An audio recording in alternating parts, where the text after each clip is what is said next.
Happy holidays. I'm Michelle Iannero. I'm a board member and chair of the Artistic Programming Committee at Town Hall Theater, and I'd like to welcome you to the final installment of A Christmas Carol. We conclude our story, as we concluded this year, with joy. It is a real honor for us at Town Hall to share our art with our community thanks to your continued support. Whether you supported us financially or helped spread the word or shared your kind words with us this year, it all helped to keep us going. So thank you. Right now, we'd like to give a special thank you to the following donors: Steve and Elizabeth Deach, as well as Forrest and Sandy Chiappa, Ann Zuna, Bob and Carol Foxall, Melina and Elaine Gill, Ruth M. Grossman, Nadine Hack, Steve Hansen, Pat Lucy, who acted in his first show at Town Hall in 1975, Maureen Michaels, Jack and Peggy Northrup, Carol Gay Olson, Chris Schofield, David and Janet Van Etten, and the Warburton family. We'd also like to give an extra shout out to our monthly sustaining members, like Lisa and Jerry Caveco, Trinka and George March, and Andrew and Christine Ness. You too can become a monthly sustaining member by visiting townhalltheater.com, click on the Donate Now, and select the Monthly Sustaining Member tab. Also, stick around after the episode is over to see a list of local nonprofits that our readers would like to direct your attention to. And now, without further delay, please enjoy the final installment of Charles Dickens' A Christmas Carol.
Yes, and the bedpost was his own. The bed was his own. The room was his own. Best and happiest of all, the time before him was his own, to make amends in. I will live in the past, the present, and the future, Scrooge repeated, as he scrambled out of bed. The spirits of all three shall strive within me. Oh, Jacob Marley, heaven and the Christmas time be praised for this. I say it on my knees, old Jacob, on my knees. He was so fluttered and so glowing with his good intentions that his broken voice would scarcely answer to his call. He had been sobbing violently in his conflict with the spirit, and his face was wet with tears. "They are not torn down," cried Scrooge, folding one of his bed curtains in his arms. "They are not torn down, rings and all. They are here. I am here. The shadows of things that would have been may be dispelled. They will be. I know they will." His hands were busy with his garments all this time, turning them inside out, putting them on upside down, tearing them, mislaying them, making them parties to every kind of extravagance. "I don't know what to do," cried Scrooge, laughing and crying in the same breath, and making a perfect Laocoon of himself with his stockings. "I am as light as a feather. I am as happy as an angel. I am as merry as a schoolboy. I am as giddy as a drunken man. A Merry Christmas to everybody. A Happy New Year to all the world. Hello here. Whoop! Hello!" He had frisked into the sitting room and was now standing there, perfectly winded. "There's the saucepan that the gruel was in," cried Scrooge, starting off again and going round the fireplace. "There's the door by which the ghost of Jacob Marley entered. There's the corner where the ghost of Christmas presents sat.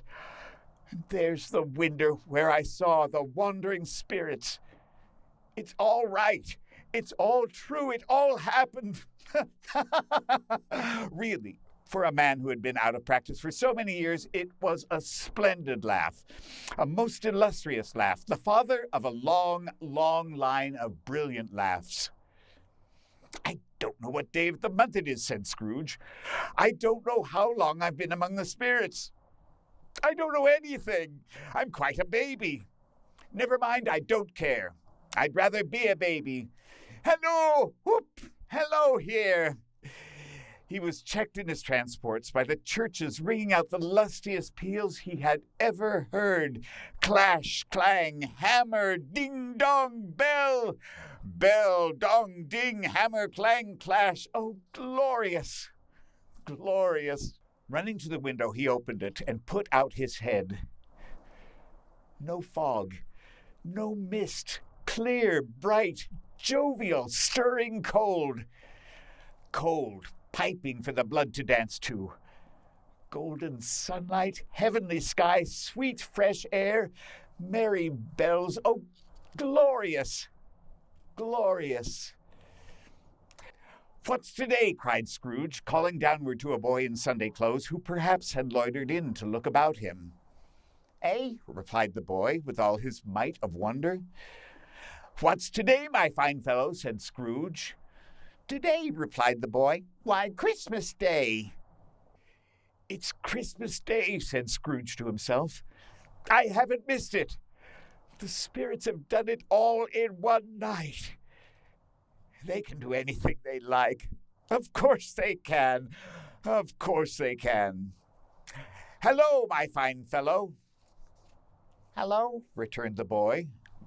Do you know the poulterers in the next street but one at the corner? Scrooge inquired. I should hope I did, replied the lad. An intelligent boy, said Scrooge. A remarkable boy. Do you know whether they've sold the prize turkey that was hanging up there? Not the little prize turkey, the big one. What, the one as big as me? Returned the boy. What a delightful boy, said Scrooge. It's a pleasure to talk to him. Yes, my buck. It's hanging there now, replied the boy. It is, said Scrooge. Go and buy it. Walker, exclaimed the boy. No, no, said Scrooge. I am in earnest. Go and buy it and tell them to bring it here that I may give them the direction where to take it. Come back with the man and I'll give you a shilling. Come back with him in less than 5 minutes and I'll give you half a crown. The boy was off like a shot. He must have had a steady hand and a trigger who could got a shot off half so fast. I'll send it to Bob Cratchit's, whispered Scrooge, rubbing his hands and splitting with a laugh. He shan't know who sends it. It's twice the size of Tiny Tim. Joe Miller never made such a joke as sending it to Bob's will be. The hand in which he wrote the address was not a steady one, but write it he did somehow, and went downstairs to open the street door, ready for the coming of the poulterer's man. As he stood there waiting for his arrival, the knocker caught his eye. I shall love it as long as I live, cried Scrooge, patting it with his hand. I scarcely ever looked at it before. What an honest expression it has in its face. It's a wonderful knocker. Here's the turkey. Hello! Whoop! How are you? Merry Christmas! It was a turkey. He never could have stood upon his legs, that bird. He would have snapped him short off in a minute, like sticks of sealing wax. Why, it's impossible to carry that to Camden Town, said Scrooge. You must have a cab. The chuckle with which he said this, and the chuckle with which he paid for the turkey, and the chuckle with which he paid for the cab, and the chuckle with which he recompensed the boy, were only to be exceeded by the chuckle with which he sat down breathless in his chair again, and chuckled till he cried. Shaving was not an easy task, for his hand continued to shake very much. And shaving requires attention even when you don't dance while you're at it, but if he had cut the end of his nose off, he would have put a piece of sticking plaster over it and been quite satisfied. He dressed himself, all in his best, and at last got out into the streets. The people were by this time pouring forth as he'd seen them with the ghost of Christmas present. And walking with his hands behind him, Scrooge regarded every one with a delighted smile. He looked so irresistibly pleasant, in a word, that 3 or 4 good-humored fellows said, "Good morning, sir. A Merry Christmas to you." And Scrooge said often afterwards that of all the blithe sounds he had ever heard, those were the blithest in his ears. He had not gone far when, coming on toward him, he beheld the portly gentleman who had walked into his counting-house the day before and said, "Scrooge and Marley's, I believe." It set a pang across his heart to think how this old gentleman would look upon him when they met. But he knew what path lay straight before him, and he took it. "My dear sir," said Scrooge, quickening his pace and taking the old gentleman by both his hands, "how do you do? I hope you succeeded yesterday. It was very kind of you. A Merry Christmas to you, sir." "Mr. Scrooge?" "Yes," said Mr. Scrooge, "that's my name, and I fear it may not be pleasant to you. Allow me to ask your pardon. And will you have the goodness—" Here Scrooge whispered in his ear.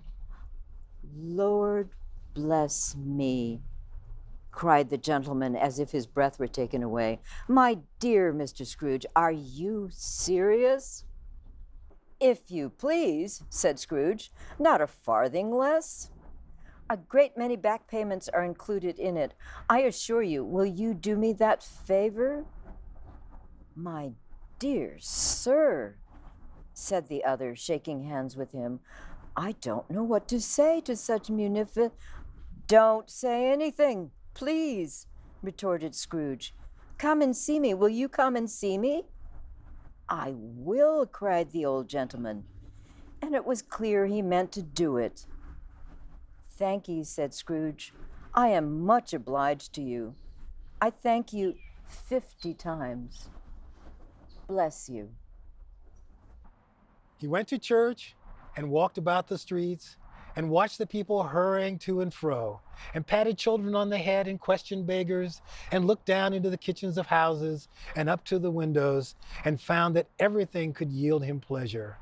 He had never dreamed that any walk, that anything, could give him such happiness. In the afternoon, he turned his steps toward his nephew's house. He passed the door a dozen times before he had the courage to go up and knock, but he made a dash and did it. "Is your master at home, my dear?" said Scrooge to the girl. "Nice girl, very." "Yes, sir." "Where is he, my love?" said Scrooge. "He's in the dining room, sir, along with mistress. I'll show you upstairs, if you please." "Thank you, he knows me," said Scrooge, with his hand already on the dining room lock. "I'll go in here, my dear." He turned it gently and sidled his face in round the door. They were looking at the table, which was spread out in great array, for these young housekeepers are always nervous on such points and like to see that everything is right. "Fred," said Scrooge. Dear heart alive, how his niece by marriage started.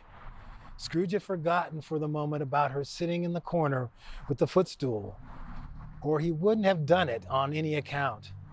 "Why, bless my soul," cried Fred, "who's that?" "It is I, your Uncle Scrooge. I have come to dinner. Will you let me in, Fred?" Let him in? It is mercy he didn't shake his arm off. He was at home in 5 minutes. Nothing could be heartier. His niece looked just the same. So did Topper when he came. So did the plump sister when she came. So did everyone when they came. Wonderful party, wonderful games, wonderful unanimity, wonderful happiness. But he was early at the office the next morning. Oh, he was early there. If he could only be there first and catch Bob Cratchit coming late, that was the thing he had set his heart upon. And he did, yes, he did. The clock struck 9. No Bob. 1:15. No Bob.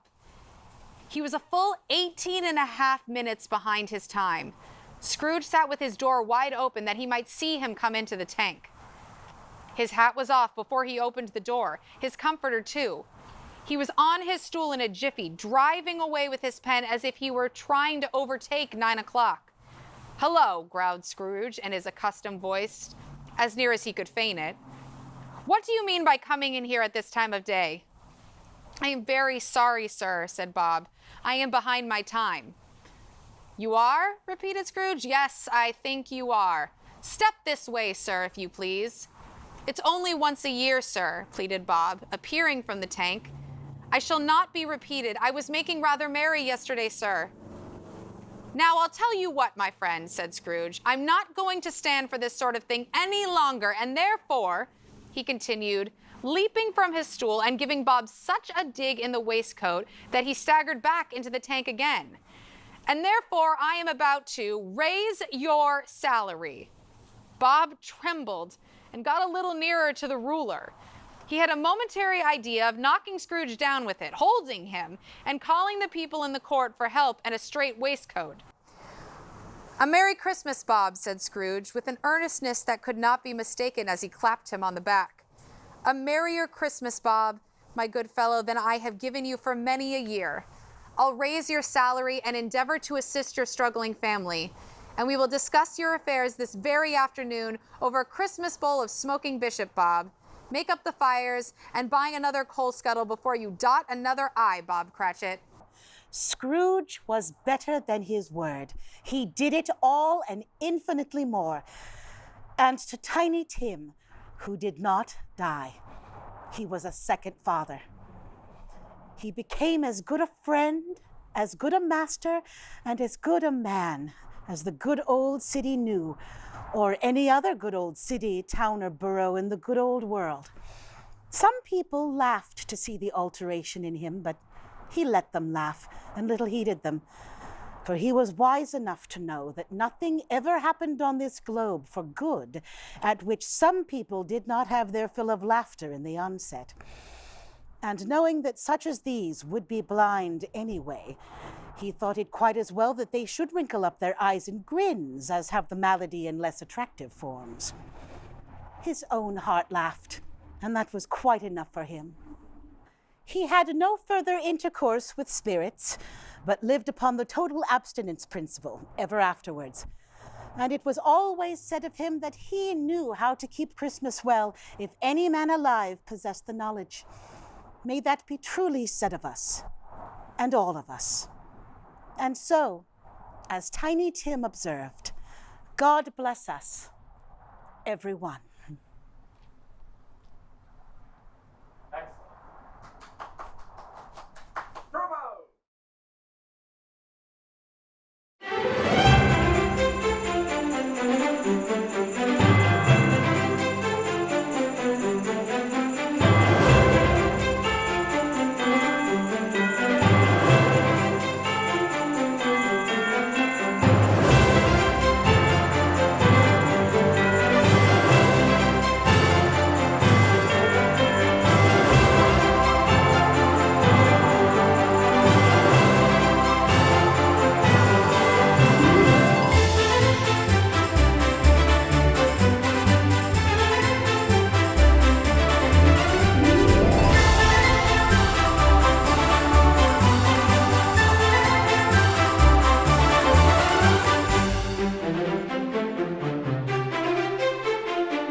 Hi, it's me again, Michelle Iannero. On behalf of the board and staff of Town Hall, we hope you enjoyed A Christmas Carol. And if you're able to, we'd really appreciate it if you went to our website, townhalltheater.com, and clicked on the Donate Now tab and continue to help support Town Hall Theater. It was important for us that everyone have access to this story, which is why we chose to offer it for free. Your donation helped us to bring A Christmas Carol to everyone, as well as keep Town Hall going until we can safely meet again in person. And if you aren't able to donate at this time, that's okay too. We're just glad to have you here, and we hope you join us in the new year. We present a brand new piece, Fantastic Land, based on the novel by Mike Bakoven and adapted by yours truly. Also, on New Year's Eve, we have a fun night planned for you. You can find out more information on our website or visit our Facebook page. And now, from me to you, as well as from the entire board of Town Hall Theater, Merry Christmas and have a wonderful New Year.